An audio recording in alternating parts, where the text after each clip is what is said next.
All right, JB, I want to start out here. I want to thank you. 10 years ago, this was the fall of 2011. I was a freshman at the University of Missouri. In Columbia, Missouri, you performed at the Deja Vu Comedy Club. I get a call at the library, and it's JB Smoove. And I was a student reporter for my student paper. Never really got the chance to thank you, but you made me feel like I belonged. And here I am 10 years later talking to you now. So first and foremost, thanks for that. That's so amazing to hear.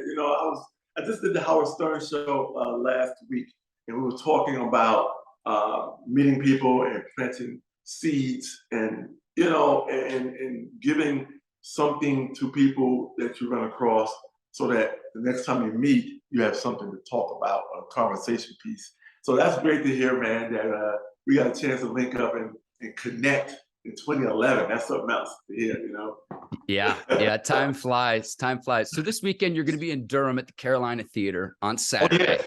And I know you're from North Carolina. What does it mean to you to perform in your home state?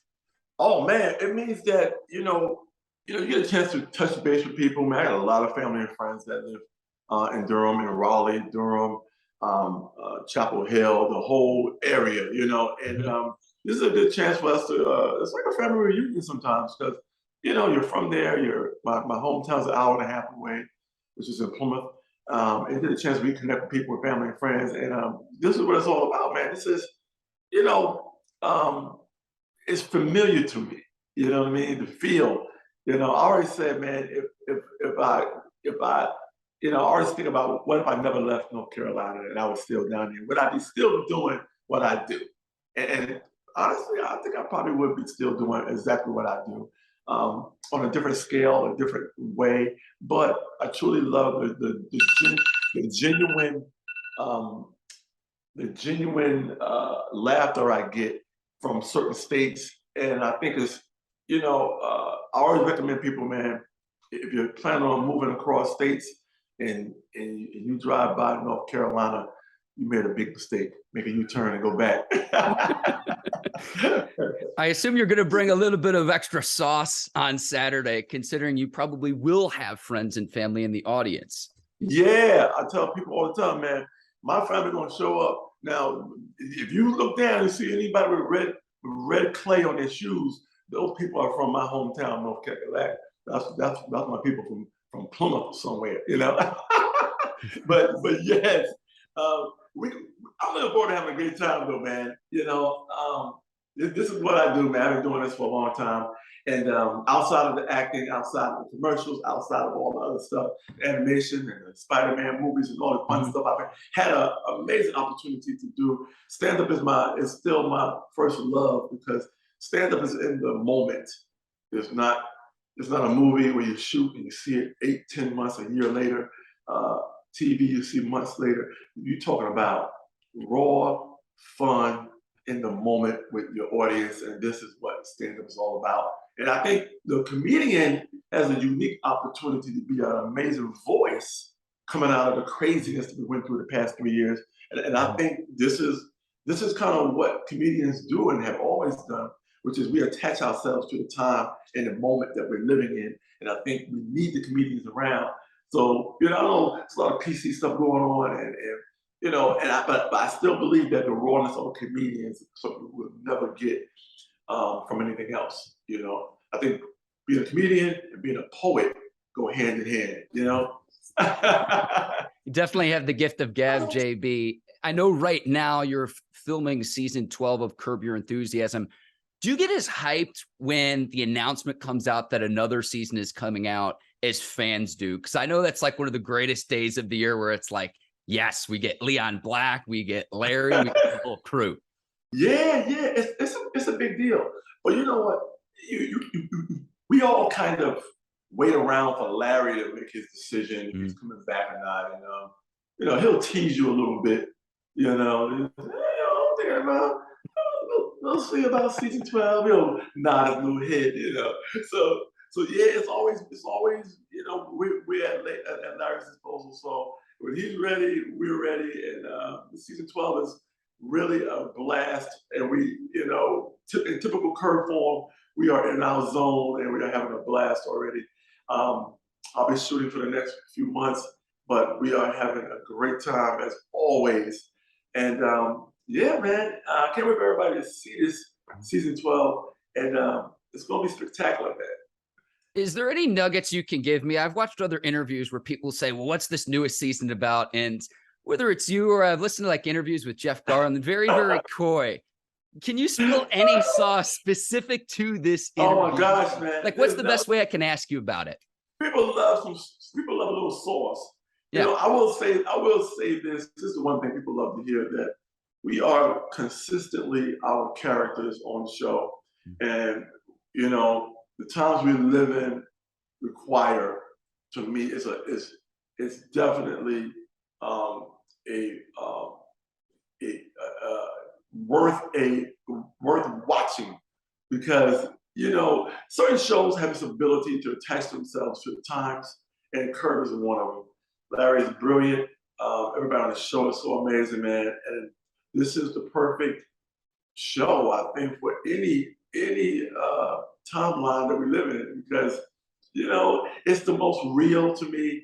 Um, you know, when I took an improv class back in, tell my age, but when I took an improv class back in 1989 or 88, you know, who would think that I would have an opportunity to be on probably the greatest improvised show in TV history?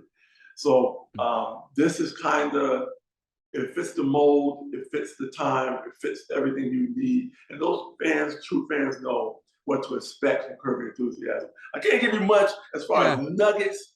You know, we got a closed set. We got everything, man. This guy, Larry, don't play around. You know, he likes people to have this amazing moment of surprise and laughter. You know, people say Curb is cringeworthy. You know? Oh, it's great. so, It's great. so, Do you and so Larry ever yes. bond over like what I will call shorter stints at SNL? Do you ever bond over that? Oh man, you know, yeah, we do. We laugh at that all the time. I 'Cause mean, I would say it worked out, JB, but yeah, it yeah. worked out. But there is definitely a bond there that is, you know, undescribable. You know, the machine that is SNL is a beast, and you got to be ready for it, man. It's definitely, you know. But I would tell anybody, everyone, that it's probably the greatest on set training you're gonna ever have, because it's live TV, and the pace is up and people are running and changing outfits for the next sketch, all live, and it's something else to see that thing in motion, man. And you know, I tell Larry all the time, we got a lot. Larry and I have a lot in common, as far as being comedians, as far as being writers on SNL, as far as, you know, we think a lot alike, but I think you can still attach your sensibilities to, although they're not completely, you know, the same. They don't mirror each other, but a lot of similarities between me and that guy. So I say that people meet for a reason, you know, and you don't know how that relationship is going to be formed, but somehow you're supposed to be where you're supposed to be at, and I think I'm supposed to be on Curb Your Enthusiasm, and I think I'm supposed to have met Larry. And the things we talk about off camera are hilarious. The things we do in front of camera are hilarious, because I think, you know, you carry your personality and who you are everywhere you go. It's like a badge of honor, you know what I mean? But I think that this guy has created a historic show, and yeah, it works. And I think being a big fan of the show before I even got on the show is a plus. So all these things come hand in hand, work hand in hand um, in your progression as far as an actor and a comedian. I think we are touched by so many different things that we don't even know. We have no idea. So we take that little tool and we put that little tool in our toolbox, but we don't know how we want to use it yet. But at some point, you gotta open that toolbox up and say, "Oh yeah, I got one of those." You know, and I think that's what true comedy is. You know, having one of those tools in your toolbox to use when you need to. You know, and that's what improv became my tool, and I use it everywhere. My stand up, I use it. You know, I use it in movies, TV. You know, and I think once you present something, a style, the right directors, the right people come on board, you're able to use it, and they allow you to use it because, there's people write scripts all the time, but they also want to see how it is on its feet.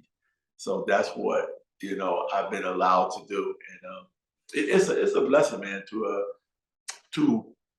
it's just a blessing to be busy, and and be able to take people on this ride with you. So it's definitely a fun show. Everything I've ever done, I consider it a part of my development. And I'm 57 years old, and I still feel like I'm in the mix. I'm busy.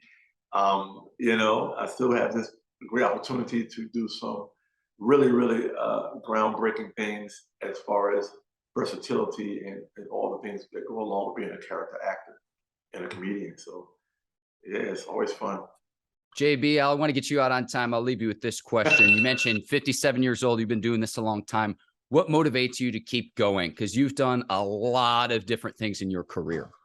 You know what? What motivates me is people, is truly being able to make people happy and truly being able to satisfy the fans. And but at the same time, I get an opportunity, not as an actor, not only as an actor and a comedian, but also get I'm putting my producer hat on.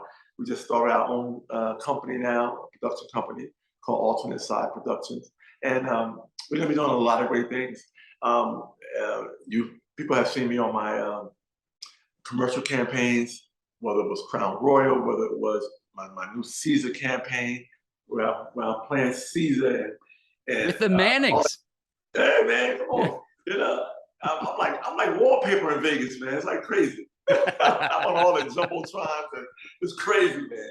But yeah, I get a chance to do all that stuff, but also I get a chance to be in front of the camera, and I get a chance to be behind the camera, putting some amazing people in some projects. And I think that's what it's all about, is building a portfolio of amazing work in front of the camera and now also behind the camera.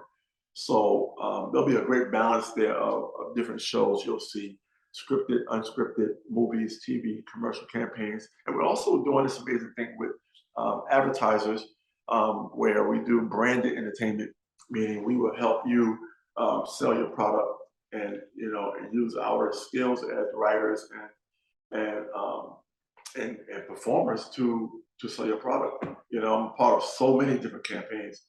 The Caesars campaign, of course. Just Egg is another one I'm a part of. But I've done Reebok, I've done Audi, I've done, you name it, man. I've done across the board some amazing campaigns, man. And and I think there's always something really cool about selling a product in a funny way, in a fun way, making something memorable. So you always remember that commercial, and it made you laugh, it made you smile, it made you want to buy the product. So these are all things that I love to do. You know what I mean? And I think that's a big part of your longevity. Being able, when people tell me, "Oh man, you're everywhere," and I like hearing that. You know what I mean? I like hearing JB, you everywhere.